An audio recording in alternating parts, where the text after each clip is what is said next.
Hi guys, we are going to now be doing a training tip of the month, which will be going out in our monthly newsletters. We are going to cover different training tips for each month, but we are specifically starting with heel work and getting your dog to walk nicely on a lead, as that's what we get asked about most of all. So there's lots of different methods and ways that you can go around this, and they're not right or wrong, but I'm going to specifically be talking about the method that I find the easiest. So that is going to be working with a training tool, which is our GenCon lead, and also including some clicker work to help the dog heel when we're out and about. So just to get started, there's lots of different leads and tools that you can use when it comes to training, but I specifically like the GenCon lead. This is a figure of 8 lead, and it works on dogs with any muzzles. The only ones that this will not work for, and I'm sorry about that, will be any pug or Frenchie bulldog types that have got a very, very flat nose.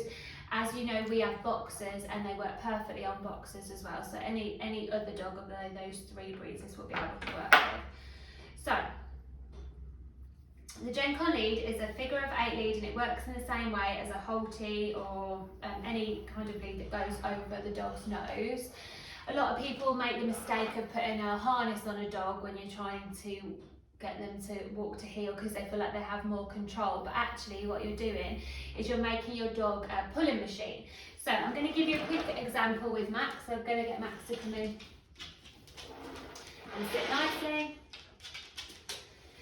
So as with Max, you can see the strongest part of his body and the biggest part of his body is his chest, and putting a harness on there is pretty much turning him into a cart horse. So any kind of Julius canine harnesses, they will have the effect of just turning your strong dog even stronger, basically. So we don't want it to be working with something that's going to give them even more power.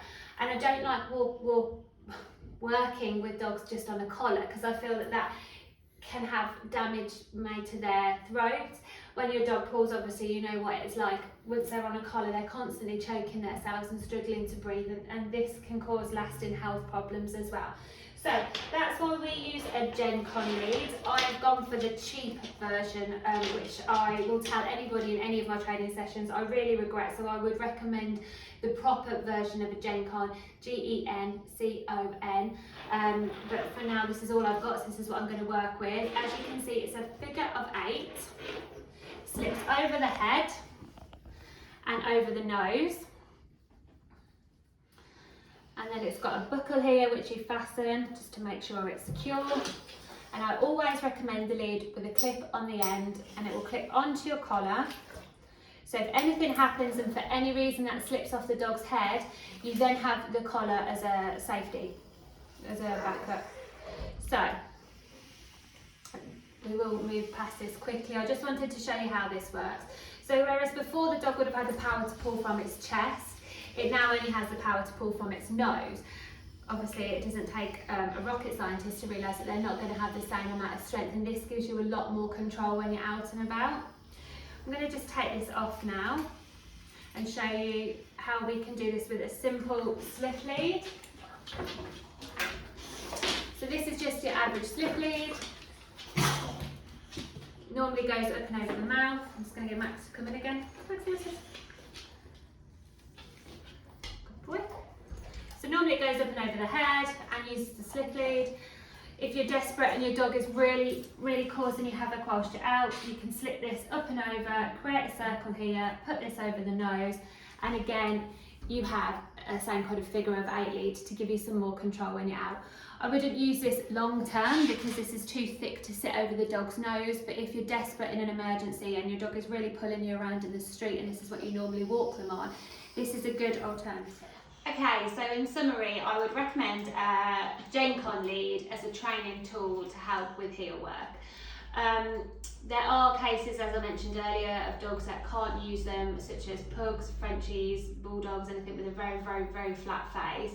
And for those type of breeds, I would use or recommend a front clip harness, and I'll put the link in a bio that I write about the video. So as I just spoke about the Gen-Con being a tool, we're going to use that at the same time as using our training method. So I'm going to give you a quick overview now of how we're going to start training with Focus. Focus is something that I've done videos on before in our training group, which is on Facebook, and then it's obedience in brackets or more likely disobedience. If you want to find a more detailed video about Focus training, have a look in there. But for now, I'm just going to go over it quickly and we'll get started. Max, come in. So, with Focus training, the aim of the game is to get the dog to look at us. So I want you to watch Max's eyes. Anytime he looks directly at him, I'm going to give him a kiss and then a reward. So, the best way to get started is by putting a treat in front of them, letting them look at the treat, and then as soon as they look at you, click and reward with that treat. Sit. Obviously Max knows a little bit what he's doing. So he's going to give me that eye contact.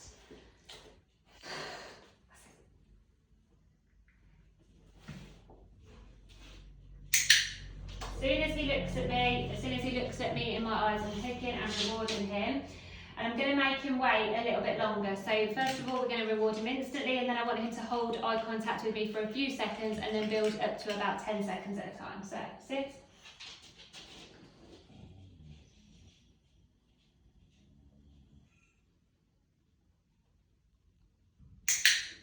After you've been practicing your Focus training inside, I want to bring it outside.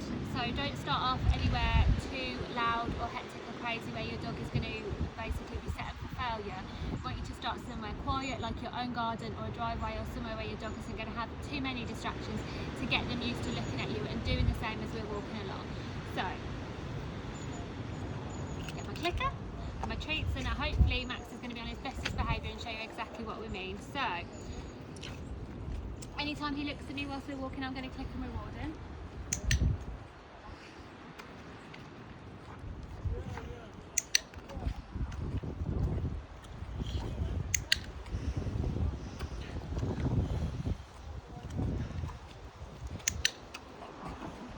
So Max is doing exactly what I want him to. He's having a look around and then focusing on me. He's checking in with me every so often, and this is exactly what we want your dogs to be doing.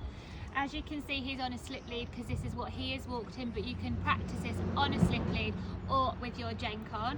So again, I'm just going to show you so we can see exactly what you're looking for. So we're going to walk forward.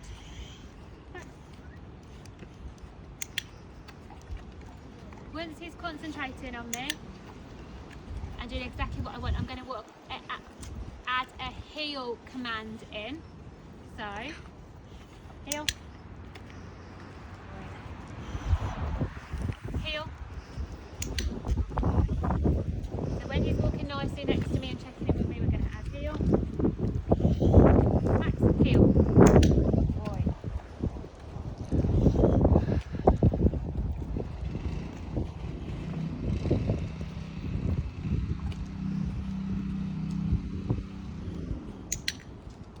Only giving him a reward when he's looking at me, not looking around.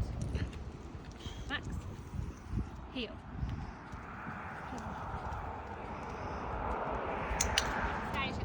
Is practice the heel work that I just showed you with the Focus control in your quieter area, so still in your garden or in your driveway or on the street that you know is quiet without any distractions, but we're going to do speeds with it, so we're going to go quicker and slower, and we want the dog to heel at the same time. So Max, heel. Right, I'm going to speed up in a minute and I want him to speed up with me. Max, heel. Heel. And then slow down. Heel. Heel. Good boy. And speed up again. Heel.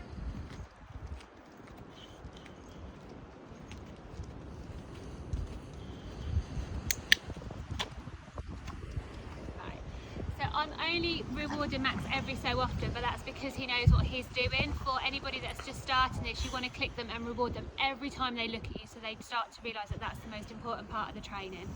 So, just to summarise that, using both the GenCon lead as a tool and the training that we just did as your training method, combined you should be able to get your dog to walk quite nicely to heel. Please don't rush things. You have to start the focus training inside and then outside with no other distractions, and then build them up slowly rather than taking them somewhere busy where you're going to set them up for failure. Only if you take it slowly and you do this consistently will it pay off. So I hope that helps everybody, and if you have any more questions on what we've done today, please get in touch. Thank you.